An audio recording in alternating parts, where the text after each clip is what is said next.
Good evening. और जैसे कि मैंने तुम लोगों से प्रॉमिस किया था कि जो चैप्टर बच गया है मैं कोशिश करूँगी कि वो चैप्टर्स तुम्हें थ्रू वीडियो समझा दूँ। तो उसमें से एक चैप्टर था मेटल्स एंड नॉन मेटल्स। तो हम लोग मेनली उस पार्ट पे फोकस करेंगे जो एग्ज़ाम पॉइंट ऑफ व्यू से इम्पॉर्टेंट है। तो मेटल्स एंड नॉन मेटल्स में जो एक कॉमन क्वेश्चन कह लो जो कि बहुत ईयर्स से आ रहा है वो है कि what is the difference between metals and non metals.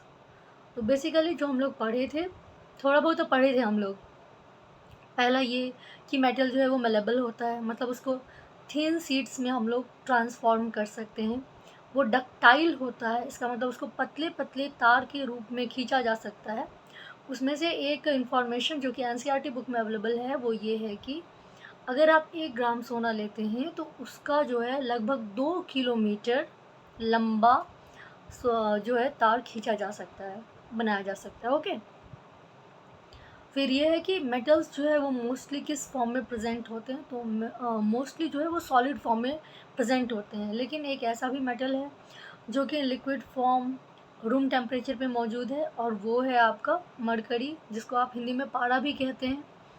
फिर मेटल्स जो है वो लश्चरस होते हैं, मतलब उनमें चमक होती है, और सोनरस होते हैं, मतलब अगर अब पीटो आप उससे तो उससे आवाज़ आती है। और नॉन मेटल्स जो है जस्ट इसका अपोजिट, उसमें लश्चर नहीं होता है।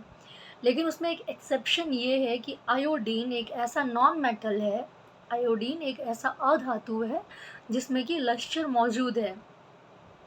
फिर मेनली जो है मेटल्स का melting point and boiling point काफ़ी हाई होता है, लेकिन गैलियम और सीजियम ऐसे मेटल्स हैं जिनका कि मेल्टिंग पॉइंट जो है वो लो है, और इनकी डेंसिटी मतलब घनत्व वो भी क्या है, कम है।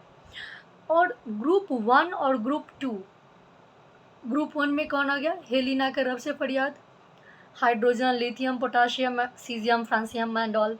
ग्रुप 2, इन दोनों के जो एलिमेंट्स जो तत्व इनमें मौजूद हैं, इनका मेल्टिंग पॉइंट लो होता है और इनका जो डेंसिटी है वो भी लो होता है। ओके। और इसके अलावा मेटल्स एंड नॉन मेटल्स में बेसिकली मेटल ऑक्साइड की बात जब हम करते हैं कि अगर धातु जो है कि ऑक्सीजन के साथ रिएक्शन करता है और मेटल ऑक्साइड फॉर्म करता है, तो मेटल ऑक्साइड जो है वो बेसिक होता है, बेसिक इन नेचर।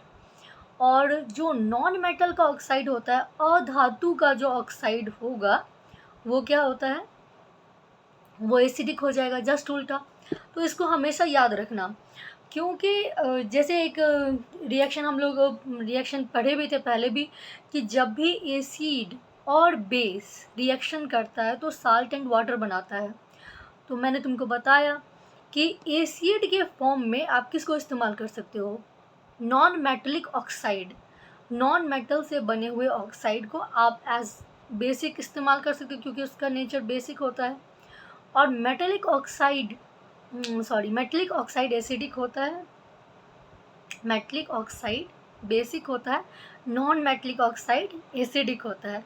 तो मेटलिक ऑक्साइड जो है, जो बेसिक है, उसको एज बेस ले सकते हो।